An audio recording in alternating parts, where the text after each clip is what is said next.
video, I'm going to give you some tips and ideas how to make money with your artworks. First, what does your art stands for? What is the story behind your artwork? Is it supporting an agenda, resembling locations, or expressing feelings? This will help you to better understand which audience is right for your art. Well, you don't need to necessarily to sell your artworks or wall frames. Depending on your art, it can be used in different applications. Political magazines for humor and satire art, luxurious art for car brands and hotels and restaurants, and so many more. You just need to understand who is suitable for your work. And then think of which of the most popular art revenue models are suitable for your audience. Here are some strategies for selling your artworks directly. Number 1 is online platforms like websites, online marketplaces, or even social media. Number 2, email marketing. Build an email list of potential buyers. Keep updated them with new work, special offers. Tools like MailChimp can help you with your email marketing campaigns. Participate in local art fairs, markets, and pop-up shops to sell your works in person. This allows customers to see your work up close and give you the opportunity to build personal connections. Offer commission works and custom orders to your clients. Promote this service through your website and social media. Collaboration: partner with local businesses, cafes, or boutiques to display and sell your art. This can increase your exposure and attract new customers. So there's a lot of opportunities out there that you can market your artworks. Like for example, art activations, live drawings, teaching a specific type of art, or even making like fun arts, kids booklets, things like that that you can even sell on Canva templates, like digital arts. And most importantly, try to build a community around the style of your art and its purpose. A community of people who really believe in your work through events, meetups, webinar, workshop, WhatsApp groups, and conferences. Eventually, this will help you to find the perfect spot for you around the art business world. Next is networking. Attend art events, join local art groups, and engage with other artists and potential buyers. Building a network can lead to sales opportunities and collaborations. So now let's talk about how to get customers. And here's Ahmed to talk furthermore about getting customers. Ahmed, come here! Yes. Dun, dun, dun, dun, dun, dun. Sorry, I'm talking to one customer. Sorry, what are you talking about? How to get customer? Yes. Wait, I need to fix it. There you go. Bye.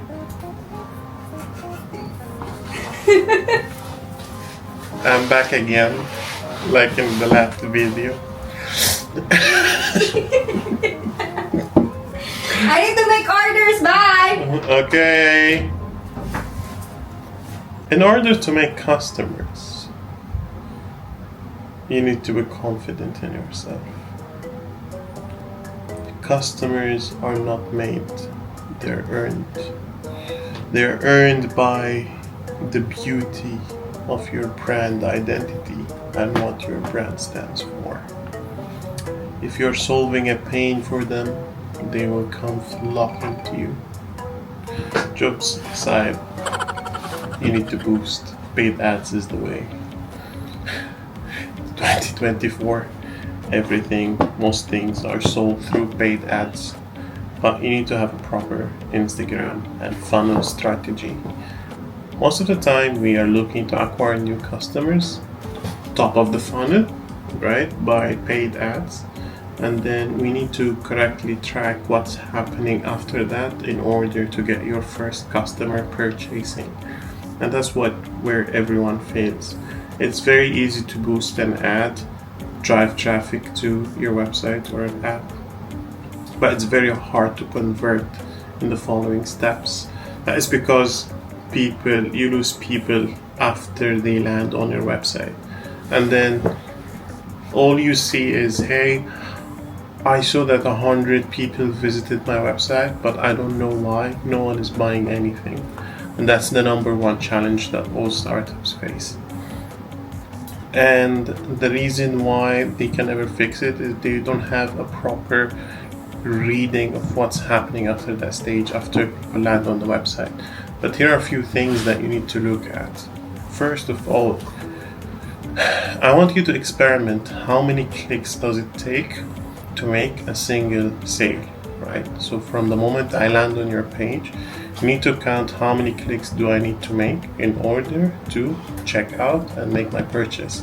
Because the number of clicks is directly proportional to the chance of you getting a sale. The more clicks, the less likely you will get a sale.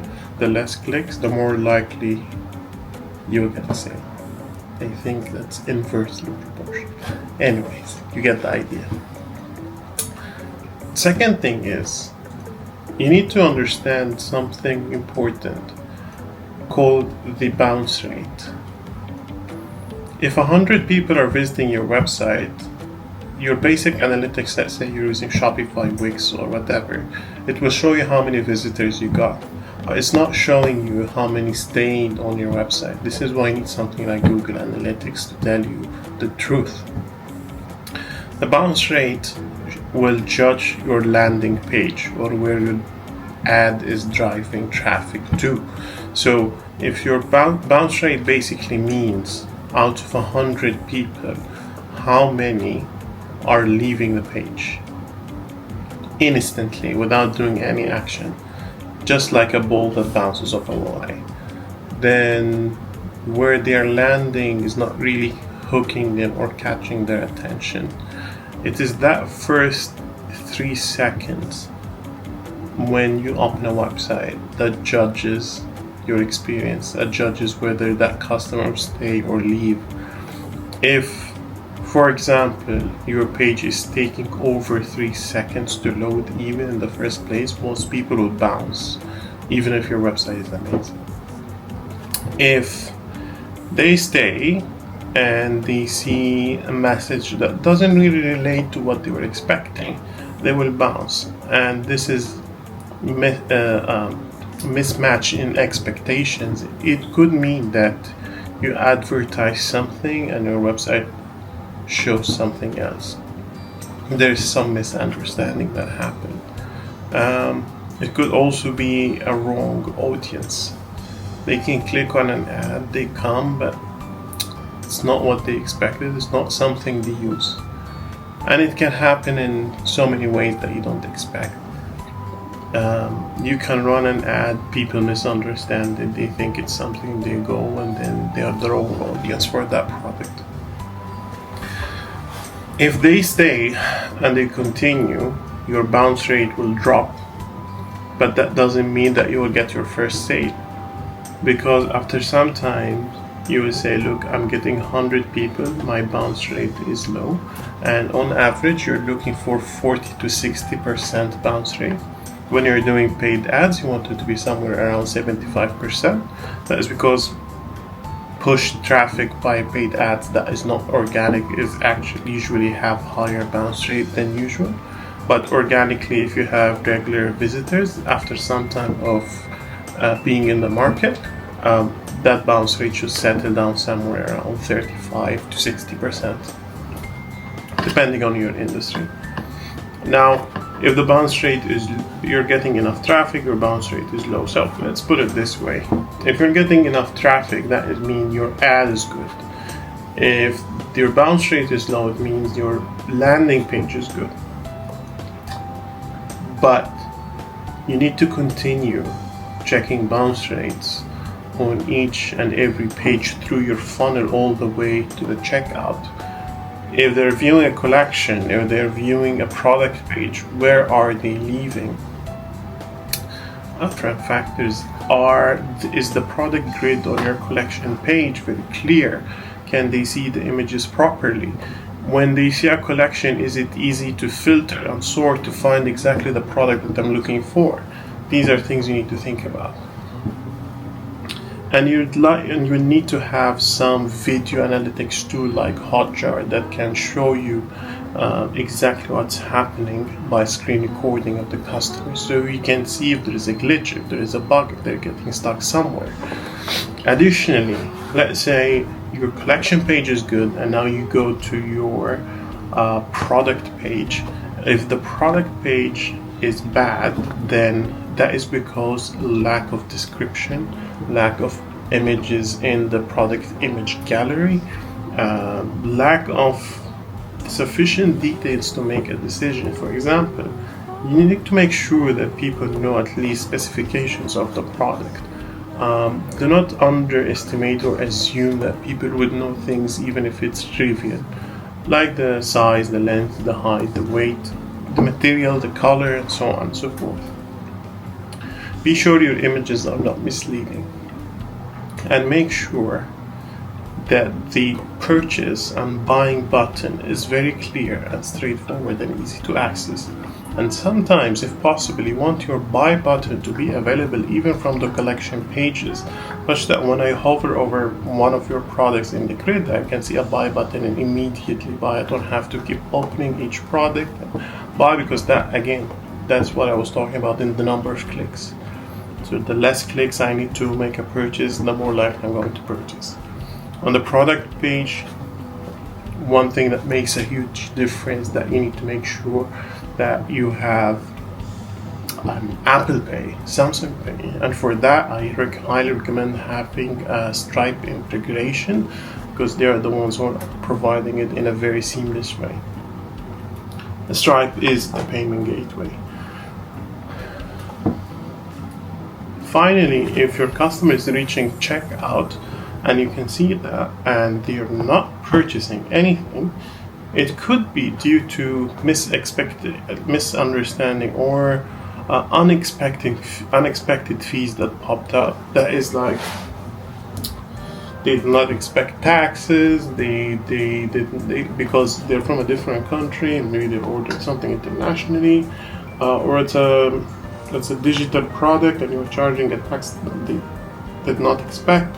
It could be also shipping fee was not very clear from the beginning, or the shipping time. That's a huge factor. When people are so spoiled with Amazon giving you next day delivery or same day delivery. And if you're not clear about the shipping from the beginning, people might bounce a lot at checkout. One solution could be on your top menu bar, like there is an announcement bar where you talk about the shipping duration and the fees together. So people would set expectations before they reach checkout. Sometimes you want to absorb the shipping fee into your product cost and make it more lucrative to actually buy the product without any additional fees. Now let's say you're doing all of that very good. It's not always your website or app that is the perfect place to buy products. You need to have a proper Instagram strategy, and I think in this region Instagram is the best when it comes to this. There are some common unspoken rules of Instagram that you need to follow as a business for maximum conversions. You see, on Instagram you can already convince someone to buy your product before they even reach to your website or app. For example, your highlights must include a highlight for each collection that you have, type of product that you have, categories that you have, common questions that people ask, the FAQs, or even shipping rules, and most importantly, the reviews, because you need to build credibility and trust in the brand. And that's something you should try to put very early on your landing page. People's reviews and what they think about your product. Additionally, you need to think about how to use those engagement tools that Instagram has, like running a poll, asking a funny question.